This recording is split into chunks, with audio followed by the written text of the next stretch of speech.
if we think about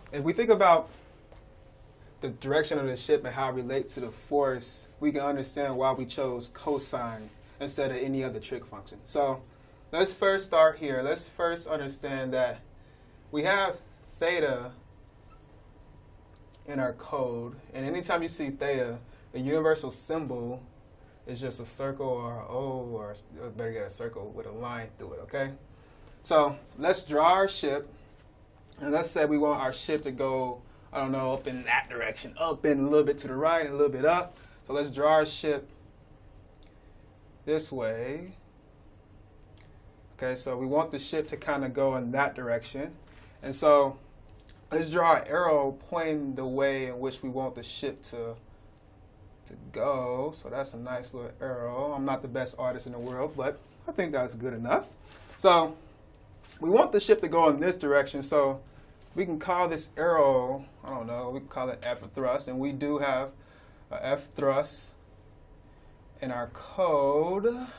And we have theta. So let's draw theta in here. So let's draw, I don't know, that with theta. So this is what we got, okay? So we want the ship to go in that direction, and we have an angle, theta, and it's starting to look a little bit similar to, I don't know, triangles, in particular right triangles. So let's finish the picture.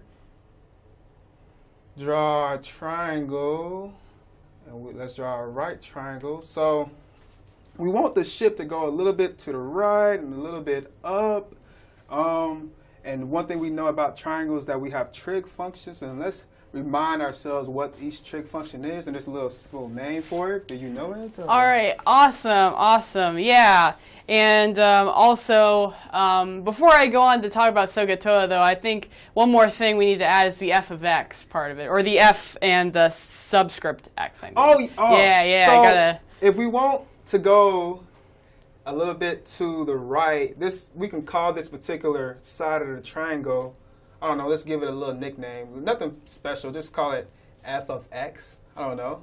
And if we might as well just finish off, so we have our f thrust as our hypotenuse, our f of x as our bottom side of the triangle, our adjacent side of the triangle, and this opposite side of the triangle from the theta, we can call it f of y. Just giving each side of the triangle a name so we can work with it a little bit more. So let's go back to what we were about, the trig functions. Yeah, so here we have the, SOHCAHTOA, of course. Absolutely, I'm sure everyone in high school knows, or, you may have heard of it. If not, you'll definitely want to know about it. So we go SOHCAHTOA, and basically, tells us, this is supposed to be sine, cosine, tangent. Sine is opposite over hypotenuse. Cosine is adjacent over hypotenuse. Tangent is opposite over adjacent. So, for going, we want the adjacent side, right? We want fx, the adjacent side, and the one that has the adjacent side in it is cosine. So see, cosine here is adjacent over hypotenuse. Right. So there we go. So let's take that trig function and let's plug in our values of adjacent and hypotenuse, and let's see if we can do a little bit algebra to get a particular value for f of x. So let's go cosine of theta. Okay, and we got our adjacent on top. So our adjacent in this particular scenario is f of x. So we can just, our adjacent side of the triangle is f of x. So let's put f of x on top. Our hypotenuse is f of thrust. So let's put that. And if we multiply f thrust over, and if we switch the sides, we can get this particular equation. And all I'm doing here is just multiplying f of thrust, okay?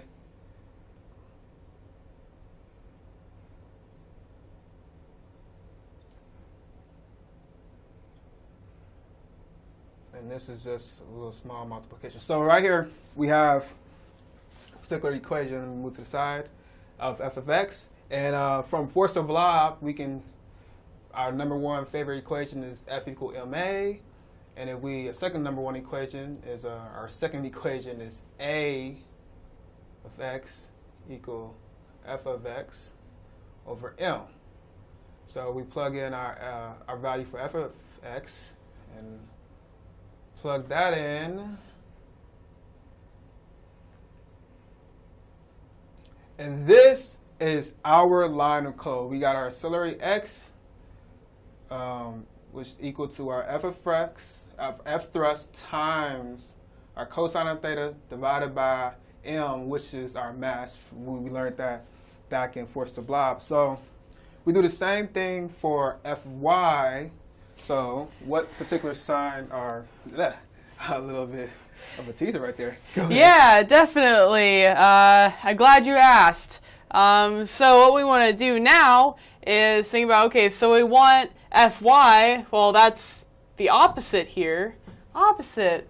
It looks like maybe we might need sine for this because there's opposite right there.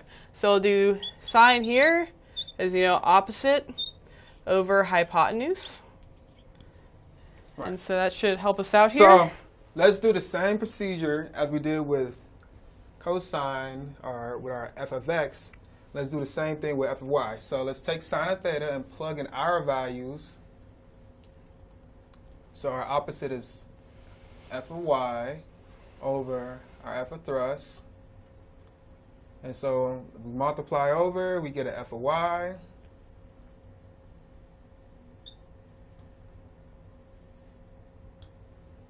And now we have our value for f of y, and let's do the same thing to get our ay, which will give us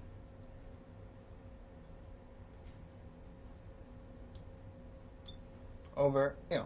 So from here, we now understand why we chose cosine of theta, and we also understand why we need our sine of theta for our y, for our f of y. And also we understand that accelerate y is equal to f of thrust times sine of theta divided by our mass. So let's jump back to the editor and see if we can get this ship to move in the y direction now.